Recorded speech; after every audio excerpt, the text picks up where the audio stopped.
Next pandemic നിങ്ങൾ ഭക്ഷണം കിട്ടാതെ വലയാൻ പോകുക എന്ന് പറഞ്ഞാൽ വിശ്വസിക്കോ? ഒരു പൊറോട്ടക്കും കറിക്കും ഒരു 1000 ഉറുപ്പ്യ കൊടുക്കേണ്ടി വരുന്ന വിശ്വസിക്കോ? നിങ്ങൾ വിശ്വസിച്ചാലും ഇല്ലെങ്കിലും ഇനി നടക്കാൻ പോകുന്ന കാര്യങ്ങൾ എന്തൊക്കെയാന്ന് പറഞ്ഞുതരാം.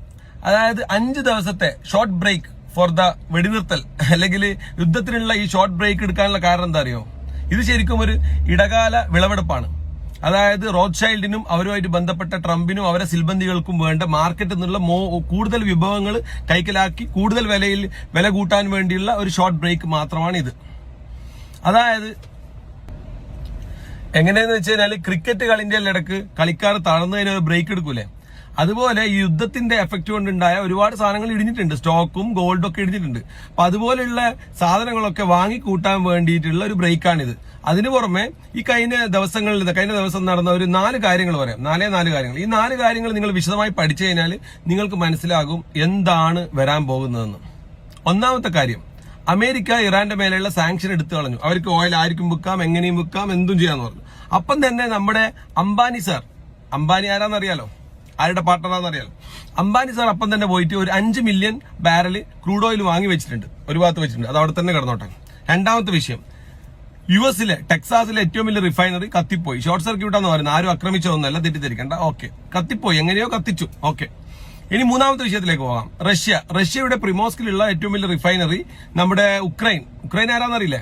ഉക്രൈൻ യുഎസിന്റെ പ്രോക്സി, ട്രംപിന്റെ ശിഷ്യൻ, അവനെ അവിടെ അടിച്ചു. എന്തിനാന്ന് വേണ്ടിയിട്ടാണ്? ക്രൂഡ് ഓയിലിന്റെ പ്രൈസ് കൂട്ടാൻ, വേറെ ഒന്നുമില്ലല്ലോ. മൂന്നാമത്തെ വിഷയം കഴിഞ്ഞു. നാലാമത്തെ വിഷയം എന്താണെന്ന് വെച്ച് കഴിഞ്ഞാൽ നമ്മുടെ ചൈന ഈ യൂറിയ, അമോണിയ പോലെയുള്ള മെയിൻ ഫെർട്ടിലൈസറിന്റെ കയറ്റുമതി നിർത്തിവെച്ചിരിക്കുകയാണ്. അവരുടെ ഇന്റേണൽ ആവശ്യത്തിന് മാത്രം മതി, ലോകത്ത് എവിടെയും സപ്ലൈ ചെയ്യണ്ടാണ്. ഇതൊക്കെ വിരൽ ചൂണ്ടുന്ന ഒറ്റൊരു കാര്യത്തിലേക്കാണ്, ദ ഫെമിൻ. അതായത് ഇനി വരാൻ പോകുന്നത് ഭക്ഷണത്തിനുള്ള അതിതീവ്രമായ വിലക്കയറ്റാണ്. അത് തന്നെയാണ് പാൻഡമിക്കിൽ കൊണ്ടെത്തിക്കാനും പോകുന്നത്. ബിക്കോസ് ഈ ക്രൂഡ് ഓയിലിന് വില കൂടാന്ന് പറയുമ്പോൾ, പിന്നെ ഫെർട്ടിലൈസർ ഇമ്പോർട്ട് നിർത്തുക എന്ന് പറയുമ്പോൾ എല്ലാം എത്തി നിൽക്കുക. അതൊക്കെ തീരാൻ പോകുന്നത് ഫുഡ്.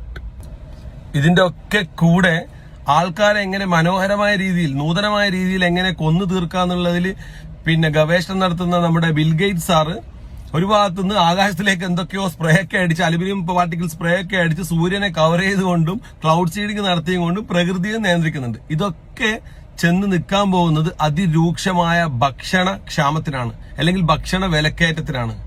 സോ നമ്മള് എന്തിലേക്കാണ് എത്തിപ്പെടാൻ പോകുന്നതെന്ന് നമുക്കിതിൽ പ്രത്യേകിച്ച് ഒന്നും ചെയ്യാനൊന്നുമില്ല. ഉള്ള സ്ഥലത്ത് കുറച്ച് കപ്പ നടുക, കുറച്ച്